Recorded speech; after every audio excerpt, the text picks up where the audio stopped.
Now it is the time for Ngũgĩ's lecture, for which all of us are waiting.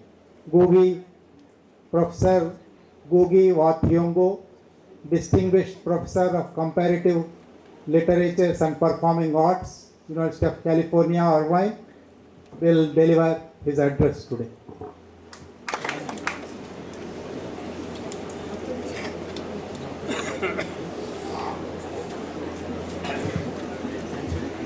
Michael down. Oh, my notes. Oh. Can you hear me? Oh, great. So, let me start with my little Telugu. Namaste, Bagunara.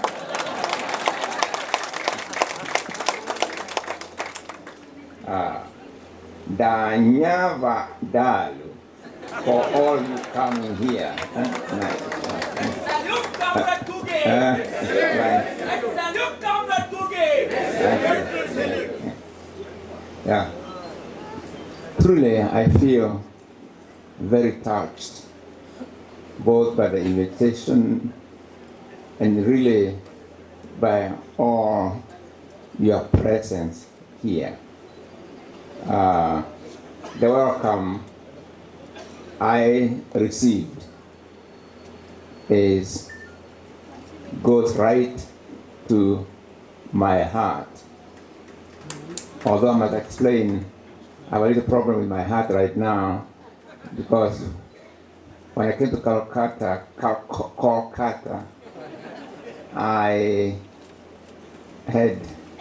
when I started eating the food there, I grabbed at everything that I was given. The spicy and the very spicy, and the result was some kind of heartburn,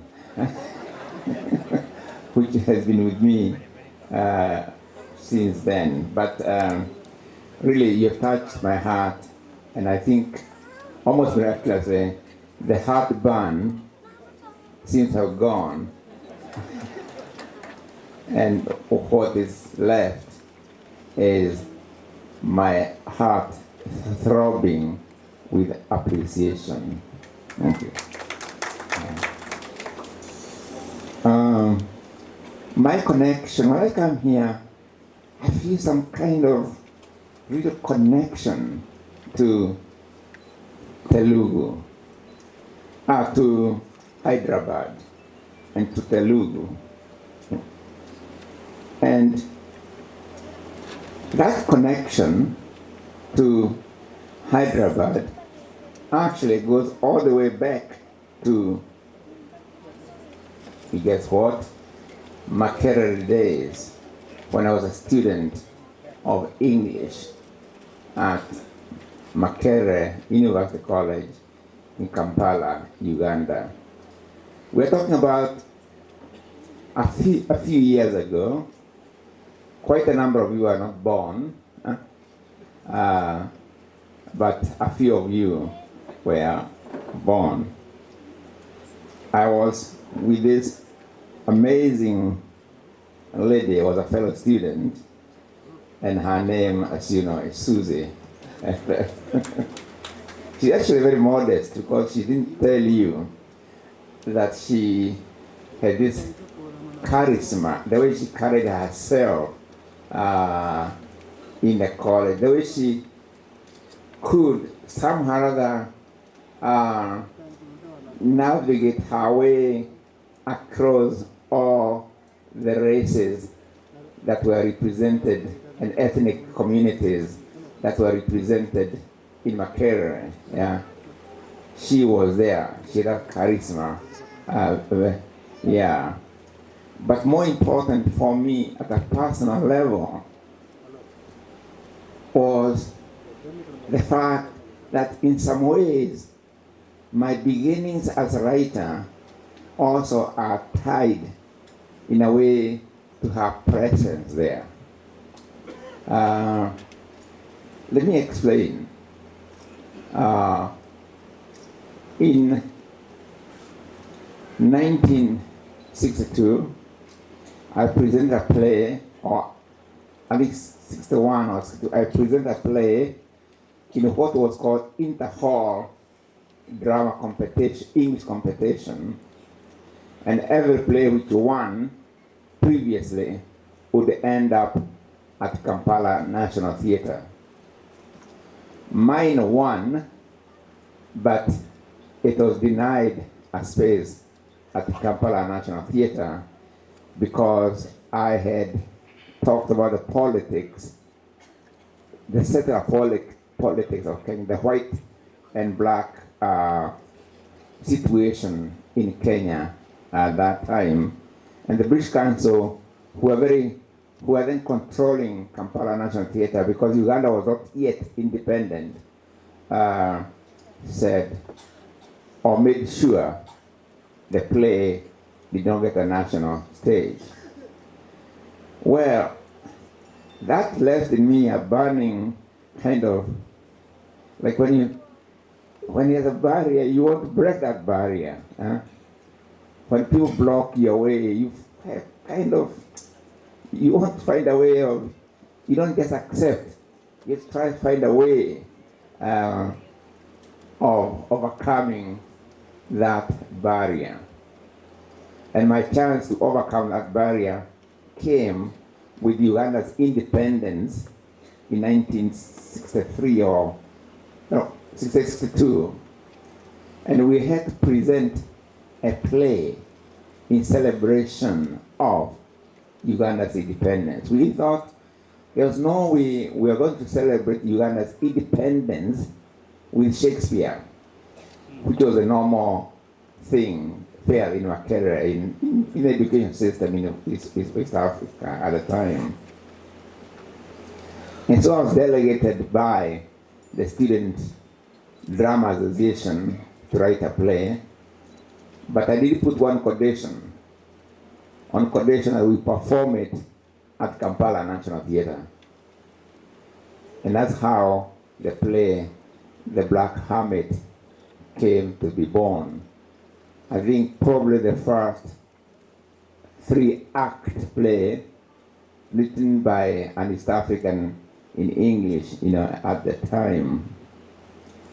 And guess who was the black mother in that play? I think you've been told.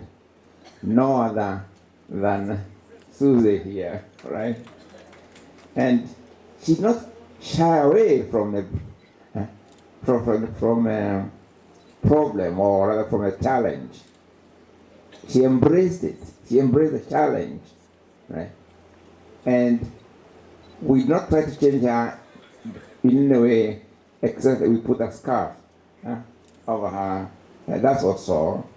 And in my recent memoir called Bird of a Dream Weaver, I do actually have a picture of her as a black mother in The Black Hermit. I don't know whether you can see.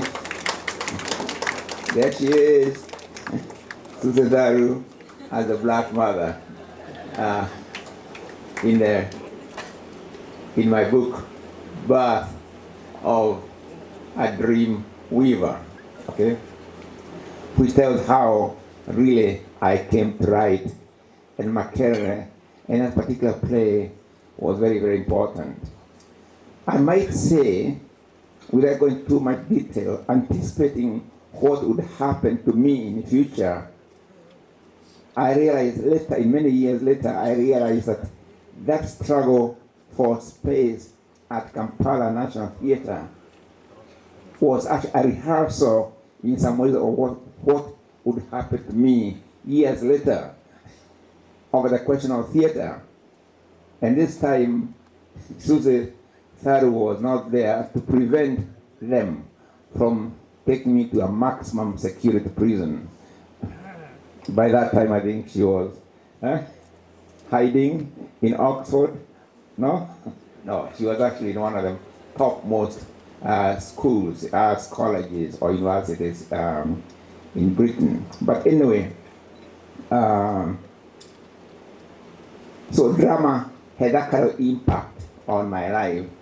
And but I won't go into the details because it'll be another memoir, and we don't really have much time. So Suze Tharu is really one of my earliest connections to Hyderabad, to Telugu. Although then she did not teach me Telugu, I think.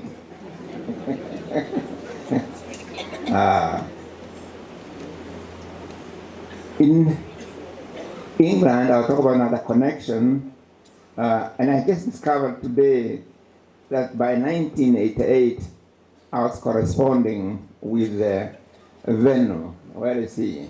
Hiding. Oh. He showed me a letter in which I wrote to him in 1988. I was then in exile in London, and I was living in a little apartment on Waterloo Terrace. I have no clue where it was right now, but he reminded me, he showed me the letter which I wrote to him then. So we were corresponding with each other at that time and thereafter. Through him that I would later meet Vara Rao and G. Sai Baba. That's on the occasion of my visit here through their invitation to the Nationalities Conference, which was held, I think, in New Delhi, but I also visited Hyderabad. And I remember one morning driving very early in the morning to a place called Warangal. And we stopped by for a cup of tea and paratha, I think, at the roadside cafe. And it was amazing the way they were making their tea in a big kettle over 3 stones or something, and then pouring the tea, put a glass there, then it reminded me of Kenya exactly. Because that's how, because of the impact of the Indian community on the cuisine of Kenyans and so on, that's how I grew up seeing tea being made, and I thought it was unique to Kenya. Yeah. So I come into and I find exactly the same thing being done. Right. So that was very impressive. It touched my heart. I was with my wife Jerry, at the time. Yeah. Of course, Vara Rao would end up translating my book of prison memoir, Detained, and Matigari, and I think Devil on the Cross, into Telugu. And then Sai Baba would, of course, end up translating my memoir of childhood in English called Dreams in Time of War. What's the connection here? Both translations were done in prison. And today we are comparing notes. I thought I was senior to Vara. I'm sure I'm senior in age. So I claimed to be a PhD as a prison graduate. and I assigned him BA, prison graduate. But then we counted the years, and he had been longer in prison than I was, so alas, we changed. He became the PhD as a prison graduate, and alas, I had to occupy the BA position as a prison graduate. Sai Baba, of course, is still in prison. And I want to read just a little bit from the preface which I wrote for his translation of A Dream in a Time of War. Among other things, I said, I'm so glad that Professor Sai Baba is a translator of this memoir. I have unforgettable memories of my encounter with the hard-working Sai Baba at the International Seminar on Nationalities in Delhi in February 1996. Among the memories was of his telling me of how a chance encounter with my book, Devil on the Cross, at a bookshop, actually where he and Varavara met there, I think, at that particular bookshop, in Hyderabad, had impacted his life. I had written the novel on toilet paper in 1978 at Kamete Maximum Security Prison in Kenya, to which I had been put for my cultural activism, mainly that of working with peasants and workers of Kameredo village in Kenya to produce a theater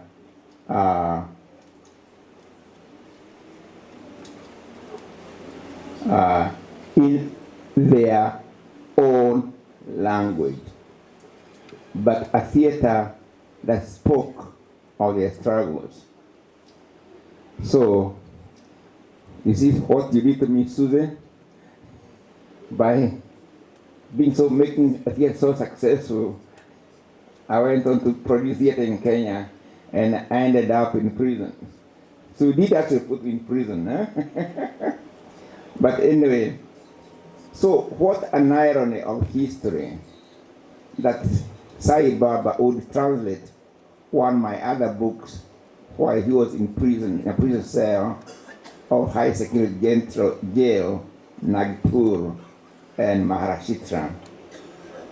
Translating under prison conditions. So really, I honestly do feel special kinship with Sai Baba, as he now once again continues a life in prison for his literary and political activism. He's very, for me, I don't know how to describe, he's a very inspiring figure, very, that kind of fight back. Me, I like that fight back spirit, okay? It's as if no matter what barriers are put in front of him, he still fights back. So I said that as he struggles to keep hope alive, Sai Baba joins thousands of others celebrated by the Guyanese poet Martin Carter as not sleeping to dream, but dreaming to change the world. And he will no doubt recall the lines of Victor Hugo that there is nothing like a dream to create a future. And those sentiments are really the unifying theme of this memoir, Dreams in a Time of War. And what I did come here, when I went to prison, I did write a memoir which Varavara actually translated in Telugu called Detained, but I've reissued the memoir in a trimmed form and it'll be released in New York in March. But fortunately, I got two advance copies, and I thought, really, I must bring a copy to Sai Baba. Here it is. It's called Wrestling with the Devil. Yeah. In my case, of course, it was the devil of the cross, but there are a few other devils in there as well. Okay? So, I want to present this memo to, I met to, I know her name is Spring, because, you know, hope springs eternal. Right, where is she? Yeah. Yeah. Can you please come?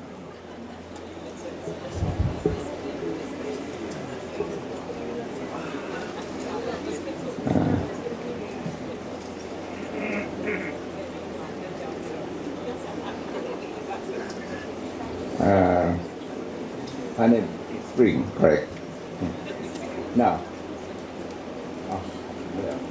I want to present this book. It's called Wrestling with the Devil, a prison memoir, and I've dedicated for Professor Ibaba, and I said, keep hope alive in solidarity, Ngũgĩ wa Thiong'o.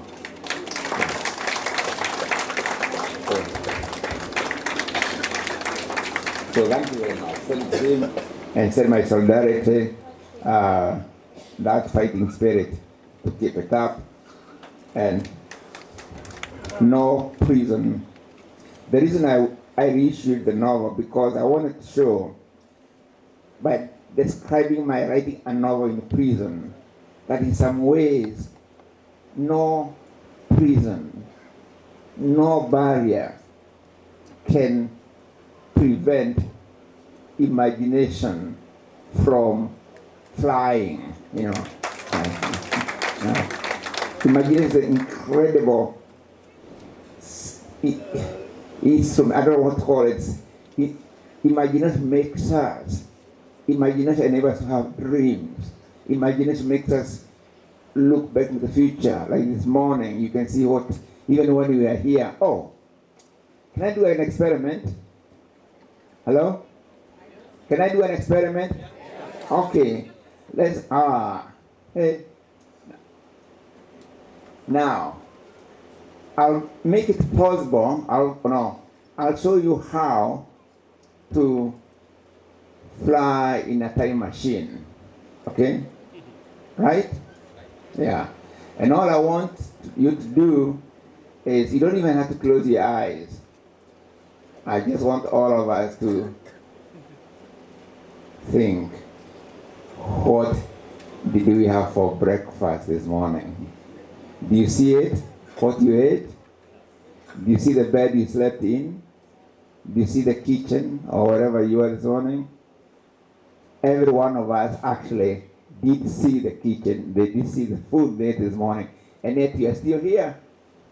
So all of us were able to travel back in time while also being here. In the same way, we can travel into the future, seeing possibilities, see a different society, dream of a different future, imagine a different future. And the repressive systems always try to limit the capacity of a people to imagine different possibilities. Repressive systems want to tell us what a character in the French novelist Voltaire, Candide, said. We have the best of all possible worlds, right? Yeah.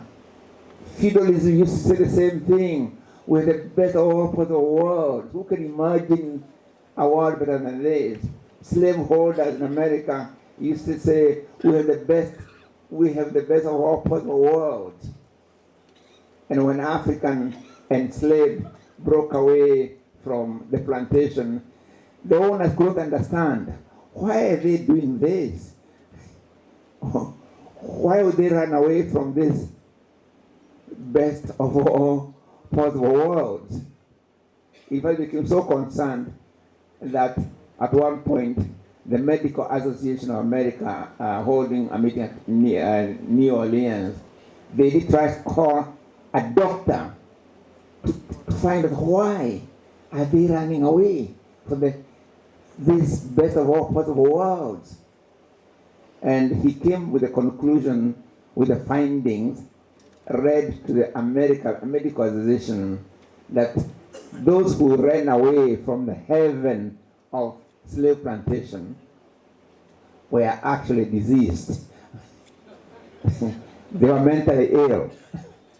And he gave a name, diptomania or something Latinized like that, okay? So for him, the plantation was the best, or the best possible of all worlds, okay? So, like when you have a repressive system like the dictatorships we had in Africa and Latin America, it's the same thing. You repress to prevent people being able to imagine a different future. And imagine is the most important thing about us. Meaning, for instance, when an architect who built this house, they first imagined it in their imagination and then drew. Okay? So to limit people's capacity to imagine different possibilities, it makes them think that what they have, there's nothing they can do about the present conditions. Or even to make them think that they are mentally ill, if they decide to think or take action or to voice even the possibilities of a different arrangement about human beings. Sometimes when they don't kill a person, they put them in prison, right? Think that the barriers to prison, and when they put people in prison, sometimes it's not so much, it's both the personal. In my case, it was punitive to me personally, but it was also meant to be an example to others, to prevent others from imagining the kind of world we were trying to articulate with the peasant theater, community theater, we were developing in this particular village. So, the right to dream. The right to dream. This is a theme, and that's why the theme of dreams in a time of war. In fact, if you read, I have 3 of my books have the word dream as a title. Dreams in a time of war, pen points, gun points, and dreams. And the latest, in which Susie Zaru, you saw her picture in there, is called Birth of a Dream Weaver. Dreams. When you read the memoir, I think you see the prefaces. But the one I like most is the one which I've already mentioned by Martin Carter,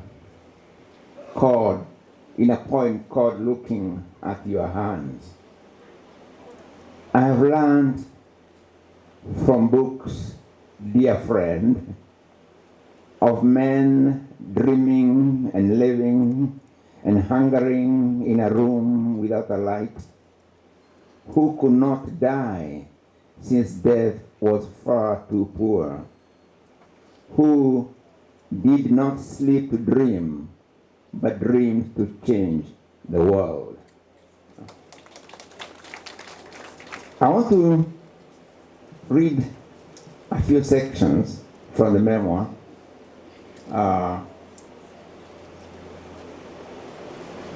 And one of it is really in remembrance also of my mother. So I want to describe my home for a little while, okay? I come from a family of 4 mothers. I had 4 mothers and 1 father. Right? My mother was actually the 3rd mother in the hierarchy. And there was a 4th one after her, okay? And every evening, we'd go to one of the mother's houses to hear stories. With many siblings, we would gather there in the evening to hear stories. The only thing which there was a problem, because we as children would like to hear stories also in daytime. But they told us stories go back home in daytime. And they only came in the evening when we had done all the chores necessary. But the problem is, I wanted to hear stories in daytime. And this is how I came to be able to tell myself stories in daytime. And this is because of my mother. My mother, my biological mother that is, my mother could not read or write, but she's the one who sent me to school. In fact, her picture is in the preface to the memoir. One of the attractions of my going to school, by the way, was the possibility, the fact that she would buy me, or rather she bought me a pair of shorts and a shirt. Because before that, I had only, for all those years, we only had one calico, a piece of cloth, which you tied under this and then you tied over the shoulder. So you can imagine when you are running down the hill and the wind blowing, the piece of calico would fly, would turn into a wing behind you. And so it was actually nice to get a pair of shorts and a shirt. That was attraction number 1. And then she bought me a black slate. Do you know what a slate is? Black slate? Yeah. And a white chalk. So let me tell you how I came to be able to tell my stories in daytime. So this is my first day in school. I have brought a black slate and a white chalk for my writing material. We copy on our slates what the teacher has written on the blackboard. Later she comes around to grade on the slate, putting an X or a check against each word or number, totals them up, and circles the cumulative number. At first, I do not realize that after she has graded, I still have to wait for her to enter the number in a register for the record. You see, I like my slate so much, and I wanted my slate to be tidy. So, as soon as she marked anything, I would then quickly rub off so that my slate would be clean. So I'd rub off my work as soon as the teacher has graded it. But when I go home and my mother asks me what and how I had done, and I say I rubbed off everything, she says, "Oh, then don't. Wait for the teacher to tell you what to do." The teacher also corrects me, otherwise I would continue getting 0. And when later she starts writing on my slate 10 out of 10, and my mother asks me what I had done, and I say 10 out of 10, she would ask probing questions, ending with a question, "Is that the best you could have done?" This is a question she will keep on asking in response to my schoolwork, class exercises, and tests. "Is that the best you could have done?" Even when later I tell her proudly, changing and saying, "I got 100%, I scored 100%. She asks the same question in different ways until I say, yes, I had tried my best. Strange, she seems more interested in the process of getting there than the actual results. So I drift through the initial classes, not quite understanding why I have been moved from sub-B to sub-A to grade 1, all within the same quarter, a skipping of classes that continues from term to term, so that within a year, I'm already in grade 2. And still my mother continues to ask, is that the best you could have done?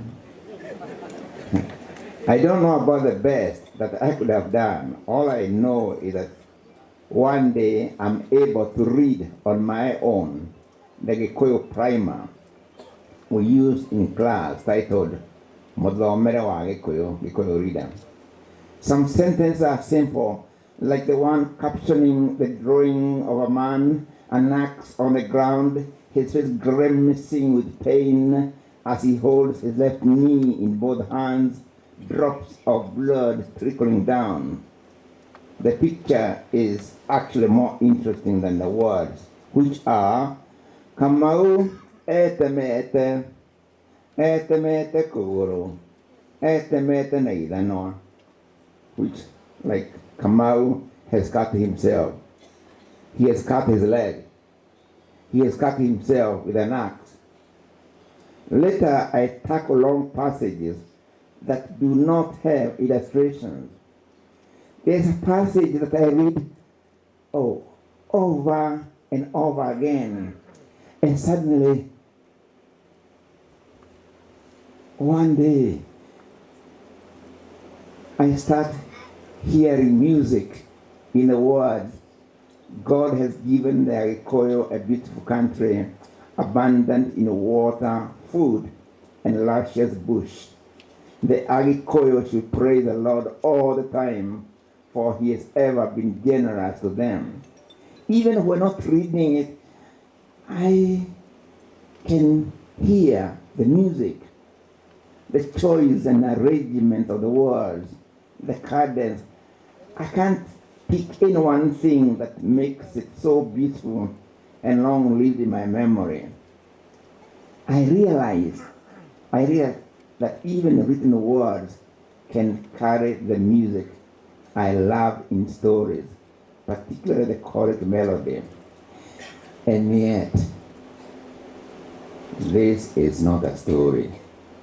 It is a description. It does not carry illustrations. It is a picture in itself, and yet more than a picture and a description. It is music.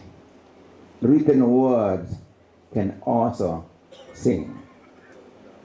So from there, I'm able to read stories to myself, particularly from the Gikuyu translations of the Old Testament. So I would escape into this world of magic. This ability to escape into a world of magic is worth my having gone to school. Thank you, Mother. Thank you. The school has opened my eyes.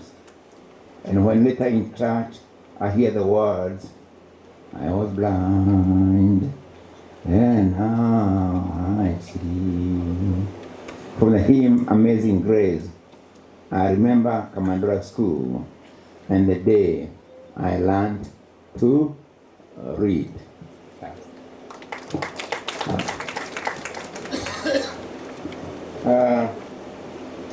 I'm going to, because it's talking about dreams, I'm going to read one more passage, because the title of the memoir is Dreams in a Time of War. And this is because after I was born in 1938, which is on the eve of the Second World War, right? And after the war ended in 1945, more or less, by 1950, there was another war going on in Kenya, which is the war for our liberation from colonial rule. Kenya was a British settler colony from about 1895 to 1963. And we got our independence through armed struggle. there are two types of colonies in Africa. There's a settler type of colony like Kenya, Algeria, South Africa. And what's common in all those settler colonies was the question of the land and how independence was won, which was through armed struggle. Whereas there are colonies like Uganda, Nigeria, Ghana, where although there was political struggle, land was never an issue. And their independence did not go through the armed struggle stage. Okay? Yeah. So I grew up against a background of war. And even when I went to school, the school I'm talking about is against hail of bullets. Okay? It's against the background of people being arrested and put in mass in concentration camps. And I want to read one which is, I don't normally read it, but under the circumstances of Sai Baba being in prison, I think it's only fair that I read it. And the reason why I don't really like reading it, because even at my age, I sometimes feel a bit teary, okay? So you see me dash behind here, maybe some of the tears are coming, but I hope they don't, okay? We've done our exams at the 7th or 8th grade. We're waiting for results. In the colony of Kenya, every exam, every 4 years was terminal. If you don't pass, you don't go to the next stage. That's the end. And schools were very limited. So the competition for space was fierce. So we've done our exams, and my friend and I are waiting for results now, which will determine our future. We go to a Christian gathering on a Sunday, and then after this Christian gathering in the open, we are walking back home. I think we might actually pass by the school to see if our results have come. But anyway, so it was mid-afternoon when we started our journey back. But instead of going the way we had come, Kenneth and I decided to take what we thought was a shortcut through a forest called through a forest. I don't know if we were discussing the service or arguing about writing or about my narrative gathered from bits of newspapers, but whatever the case, we suddenly heard the order, stop!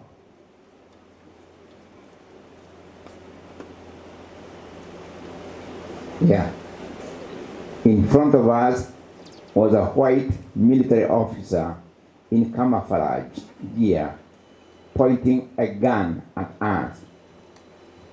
He motioned us to put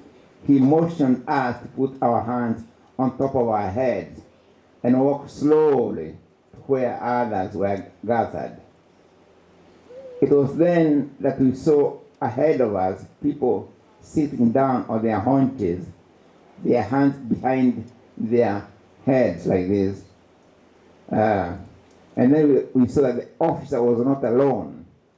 On either side of the forest, I detected the many eyes of more military personnel.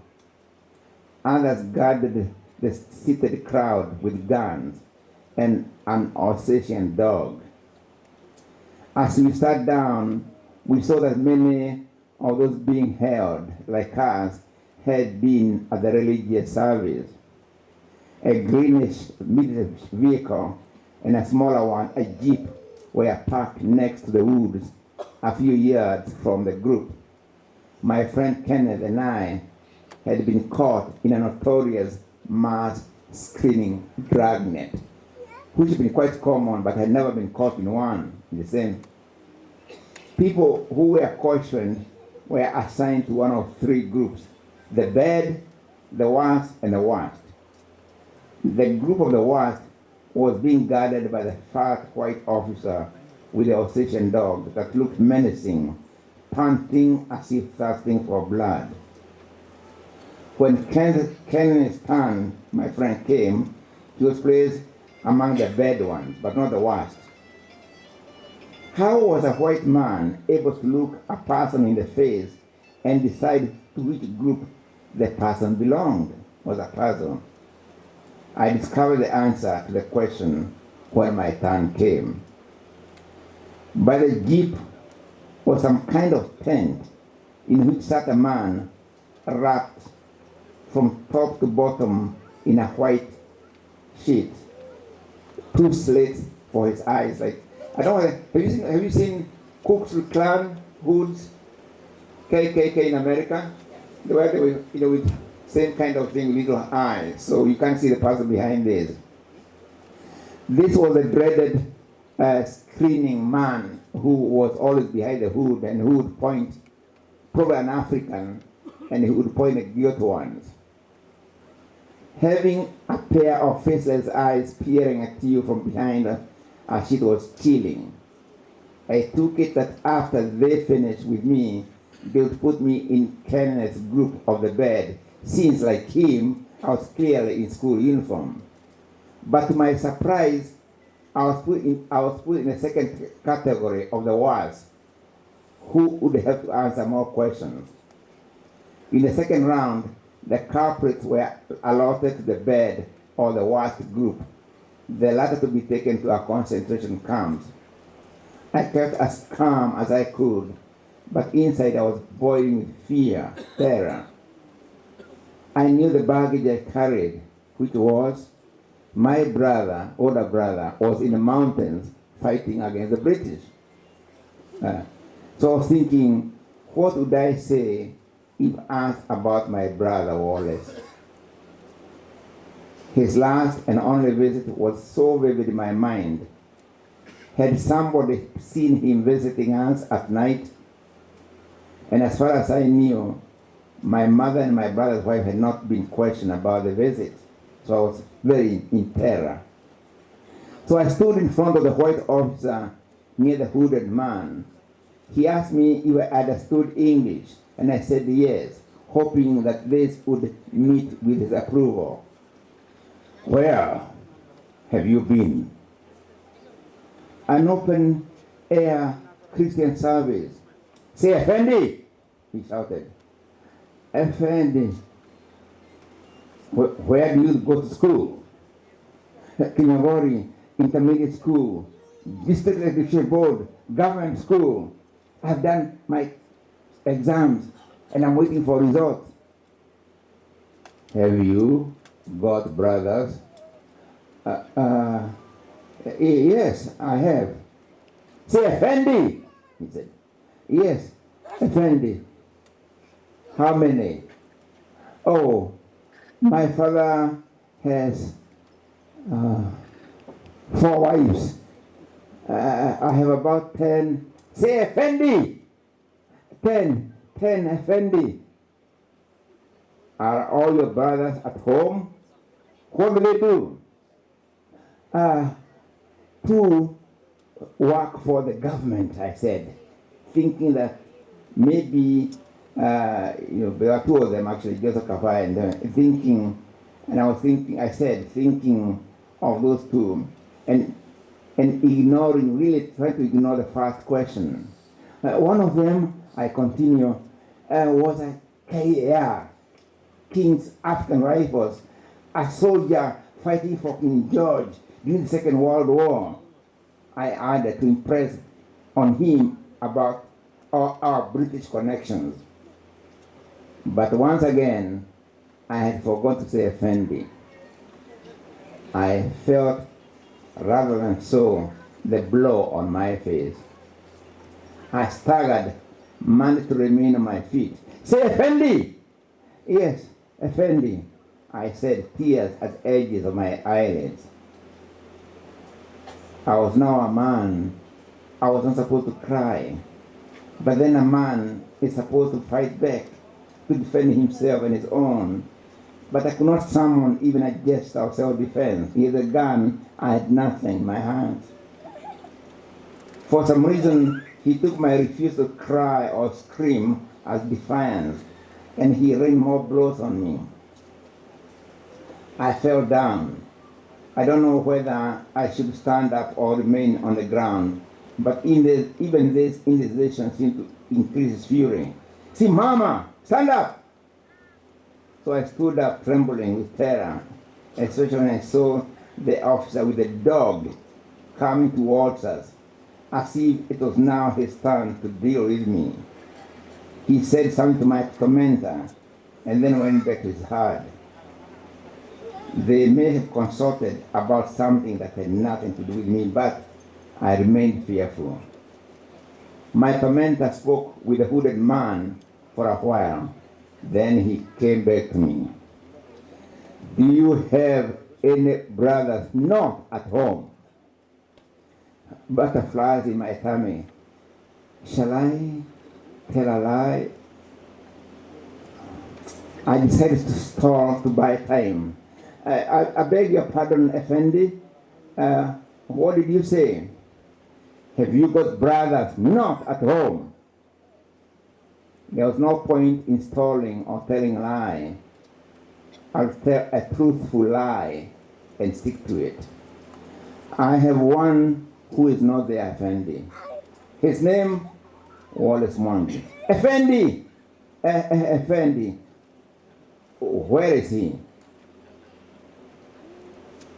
I don't know, Effendi. I understand he ran away. Where to? I was in school when he ran away, and nobody knows where he is. Does he come to visit? No, Effendi. I said without any hesitation, but I was thinking of adding that we fear the government had killed him, and I stopped myself. He had a further consultation with the hooded man. Apparently, my admitting knowledge of the little bit that was publicly known about my brother had saved the day. When he came back, he motioned me to move to the group of the Bedouins who were soon to be allowed to leave. I was shaken by the ordeal, but I felt a little pride at not having cried. That's very important to me. Kenneth and I walked in silence, not daring to look back. Even when we had shots and screams behind me, like people being shot dead, we not look back. I never knew what happened really to the ones who were left behind. We could only guess, but we kept our summits to ourselves. We ended actually with a bit of good news, because when on the same trip we passed by the teacher's house, I learned the same day, the same evening, that I had been accepted at Alliance High School, the school that Susie was talking about.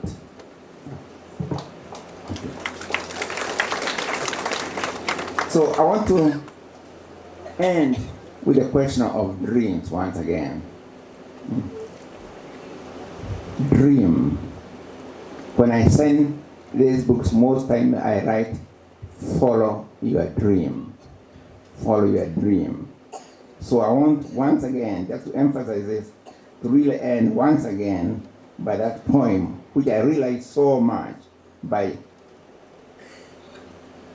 Martin Carter from Guyana. So now listen carefully. I have learned from books, dear friend, of men dreaming and living and hungering in a room without light, like the prison where Sai Baba may be now, and hungering in a room without light, who could not die since death was far too poor, who did not sleep to dream, but dream to change the world. My friends, we have to dream. We have to keep on dreaming. We have to keep on dreaming for another world. We cannot be satisfied with the world as it is. We cannot be satisfied in a world where the gap between the rich and the poor is increasing and deepening daily. Okay, that kind of world is completely untenable. So we must always dream for a better future for our humanity. And Sai Baba in prison, I'm sure he is doing that, although we must continue pressing for his release. Thank you.